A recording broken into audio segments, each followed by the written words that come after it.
Hurry, hurry, come, let's go. Time's no longer on our side. Get on board quickly, this ship is going far. Get your loved ones, get your friends, find your place and settle in. Now this week, the lesson is entitled, Singing the Lord's Song in a Strange Land. This week, we're going to look at what it means to live a life of faith in an evil world. Our memory text for this week comes from Psalms 137 and 4. How shall we sing the Lord's song in a strange land? This week's lesson takes on a tough subject of what it means to live in a world, that is corrupted by sin. And let's face it, who hasn't been affected in some way, shape, or form by sin? And it leaves us asking this age-old question of how can God be good if he permits evil to exist in this world? I mean, after all, if God is really sovereign, then how in the world does evil prosper? If God is a God of justice and he rules the nations, then why do good people suffer while evil people prosper? It's a great question. Make no wonder the psalmist asks, how do we sing the Lord's song in a strange land? And this brings us to Sunday's lesson, which reminds us that while there is evil in the world and evil people may prosper, God is still in control. Now, how do we know this? Because not once has evil ever prevented God from delivering on his promises. Not once will you find a story in Scripture that says God wanted to do something, but he was stopped by evil. You can look from cover to cover, and not once will you ever see God failing to keep his word. Nor will you ever see God being stopped from doing what he's determined to do.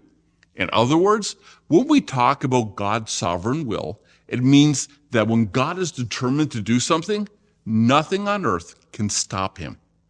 But there's another dimension to God's will, and that is his permissive will, meaning that God has allowed human beings free will over their own lives. This means that there are things that God cannot and will not force human beings to do. Things such as love him or obey him. Nor will he force people to worship him or to accept his offer of salvation. God will respect your freedom to choose. But make no mistake, God will allow you to suffer the consequences of those choices. Before you go, let me ask, how do the choices we make reflect on who God is? One of the things that we as Christians are painfully aware of is the fact that God's people are not exempt from pain and suffering. The problem is, far too many people assume that when something goes wrong in their life, it's because God permitted it to happen. Or worse, he's the one who caused it to happen. But what about those times when we invite pain and suffering into our lives? Now, don't go away, because I know this is a tough one to hear. I get it. Most people don't want to believe that their pain and suffering may have something to do with the choices we've made. Added to this, I know that I'm running the danger of sounding like, you sinned and now God is punishing you for your sin. And the truth is, so many of us think that way because sometimes the folks in the Bible, they thought that way too. But what if your troubles are not a punishment from God? What if God is simply allowing people to experience the consequences of their own choices, which was often the case in the Bible? Think about it. When Israel chooses to worship Baal as the god of rain, how did God respond? Did he strike them down? No, he didn't. God respected their choice to worship another god. He did. But let me ask you, who owns the rain? God does. And what does God do with his rain? He left for 3 years and he took his rain with him.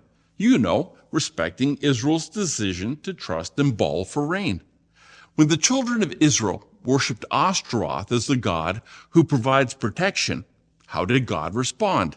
Did he strike them down? No, God respected that choice and he left, taking his protection with him. So when Nebuchadnezzar's army showed up and they sacked Jerusalem, he was able to do so because Israel had chosen to put their faith in another God. The consequence for that choice was captivity. You see, God won't force you to obey him. He will respect your choices, but he will also respect your right to live with the consequences of those choices. After all, it was their choice to sing a different song. Let me ask you, what does God's willingness to redeem and forgive us tell you about who God is, despite the times when we sin? I remember a conversation between a young lady and a pastor who were talking on the street. The young lady cried out, "Why should I worship a God who won't protect me from pain and suffering?" To which the pastor responded, "Everybody suffers. The thing is, because of Jesus, the Christian still has hope while they are suffering." Now, the truth of the matter is, we live in a sinful world, and sin corrupts, twists, and mutates everything it touches. You see, you cannot live in a sinful world and avoid suffering. It comes with the territory. At some point, everybody suffers. It doesn't matter if you are righteous or evil. Because of sin, we all suffer. And I think that by now, most people understand that. Now, the lesson asks a great question. What do you do when you are suffering and it feels as if God has abandoned us? I remember a time in my life when I was under a lot of stress and I was sick. Things at work were not going well, and it seemed as if everything in my life was just going wrong. So I did the only thing I knew to do. I prayed. And how did God respond? Nothing. And I mean absolutely nothing. I read the Bible and it was flat. You know what I mean? It just wasn't speaking to me. I would pray and it felt as if I was just talking to the ceiling. During that time, I felt as if God had abandoned me and I couldn't figure out what I'd done wrong. I felt a little like Job or even David. Job who'd lost his wealth, his health, and his family. Or how about David, who was being persecuted by his father-in-law? You know, the king who wanted David dead, and he had the power to make it happen. In both cases, neither man had done anything wrong. And when they cried out to God, silence. So there I am, and God is silent, and I'm wondering, how do you sing the Lord's song when you feel like God's not even listening? Think about it. What are we supposed to do when God is silent? Here's what you do. Keep singing. God might be silent, but that doesn't mean you have to be silent too. The reason the people of God prevailed is because they kept praying, they kept talking, they kept singing, and they kept the conversation going, even if it felt one-sided. Now, why did they do that? Because they knew this one thing about God. He will never leave us nor forsake us. The truth is, God can't help himself. Eventually, God always breaks the silence. And when he does, well, it's when it provides the greatest benefit and blessing to us. So the next time you feel like God is silent, that's the time you speak up and you make yourself heard. Keep talking, keep praying, keep knowing that God is listening. Do this, and God won't be able to help himself, and he will break the silence. And when he does, it will come when it will bless you the most. Can I ask, what helps you to keep going during the times when God seems to be silent? Now we come to Wednesday's lesson, and I want to ask, have you ever thought about somebody in your life, and when you think of them, it causes you to cry out, like you're in pain? As if the very thought of them brings back bad memories. Maybe it was a bad boss or, who was hard to work for. Or maybe it was a bully in your neighborhood who used to torment you. Or maybe it was somebody who hurt you or abused you. And when you think of that person, it just hurts. But what do you do if the person you are thinking about, they love you, has never done you wrong, and when you think of them, it hurts so bad you cry out like the roaring of raging waters? Now, what if that person is God? Now, I have to ask, what in the world is going on that the psalmist is reacting to God this way? It's a bit confusing to say the least. Here's what's going on. The psalmist has lost his peace, so much so, he can't even sleep at night. On one hand, he remembers the goodness of God, those times in his life when God stepped in to save him from harm, or when God delivered him from evil, or just those times when God blessed his life. What he remembers are all those times when he could count on God to be there when he needed God to be there. But now, God just seems to have gone silent when he needed God the most. And the reason he is crying out is because he misses God. The psalmist is hurting. He is in trouble, and what he is missing most is his God. Have you ever missed somebody so much that thinking about them just hurt a little? For this guy, he misses God so much that it hurts. He is actually losing sleep over it. Now, here's the thing. The situation he finds himself in is the very thing that gets him thinking about God. You see, sometimes God is silent because the silence gives us an opportunity to think about God, to remember the goodness of God, to remember how he answered prayer in the past, to be still and to know and to remember who God is. So what do you do when God is silent? Take the opportunity to remember the goodness of God in the past, because that's the same good God waiting for you in the future. Can I ask, have you ever longed for God so much that it hurt? I remember a time in my life when I was struggling with finances. I had lost my job, and sometimes it was hard to pay the bills or to put food on the table. But I faithfully returned my tithe and gave an offering as best I could. At the same time, I knew a guy who used to be an Adventist. Let me be clear. This guy knew the truth concerning the Sabbath, but he turned his back on it. And as such, I was saddened by this, but that's not what angered me or upset me. What upset me was that this guy would go out on the Sabbath and he would go to yard sales and auctions, and he'd be looking for things that he could buy for cheap and then turn around and sell for more money. And here's the thing. He made good money doing it. He would call me up and tell me about something he had bought for $10, only to turn around and sell it for $100. I was mad. Here I was, keeping the Sabbath, returning a faithful tithe, and I was struggling. But my friend who was breaking the Sabbath, he was not returning a tithe, and it seemed as if God was just handing him money. Now, I won't call him evil because he wasn't. He was a good guy. But I'm wondering why the disobedient prospered while I'm struggling.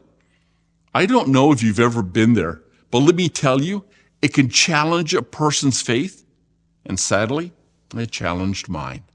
Let's be honest, how can you sing the Lord's song while you're struggling and the disobedient are prospering? And here's what helped me through this. First, I had to come to terms with the fact that my friend was not being prospered by God. God does not bless those who knowingly break his commandments. Secondly, I had to think about the future. While my friend might have been prospering financially, he was losing something by far greater value, his soul and his salvation. And lastly, I came to remember that I have a mansion waiting for me in heaven. Our struggles on earth will end, and we will have eternity to enjoy the riches of God's grace, and no amount of money is worth losing that. When I came to remember all of it, well, it changed my tune, as we like to say here in North America. In other words, I stopped complaining and I started trusting. Friend, what's helped you to deal with feelings of frustration during the times when others seem to prosper in disobedience while you struggled? I don't know about you, but this week's lesson has caused me to reflect on all the times I've complained to God.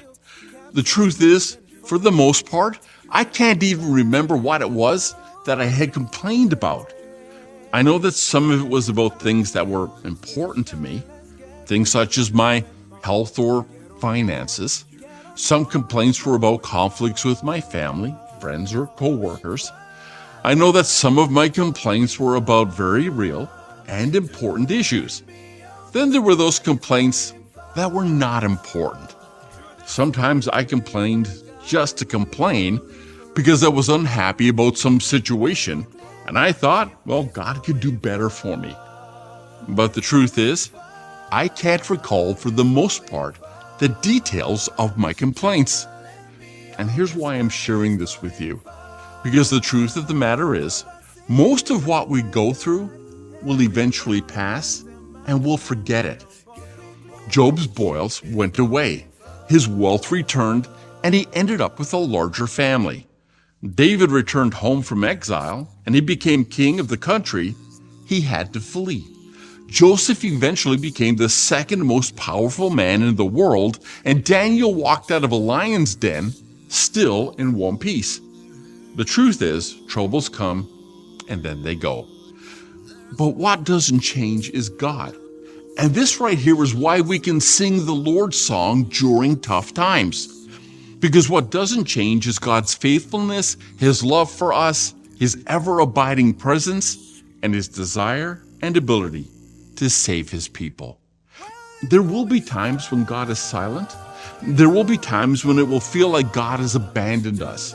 There will be times when life will be unfair and what's happening to you is unjust. It comes with the territory. That's just life on planet Earth. So what do you do when you find yourself in those situations? Allow it to build your faith. Allow it to help you grow so much that you can look doubt and fear in the eye and cry out, God Himself can kill me, and I will still choose to trust Him. And trust me, when you learn to sing that song, God won't be able to help Himself. He will come to your rescue. Well, thank you for joining me this week. God bless, and we will see you next week.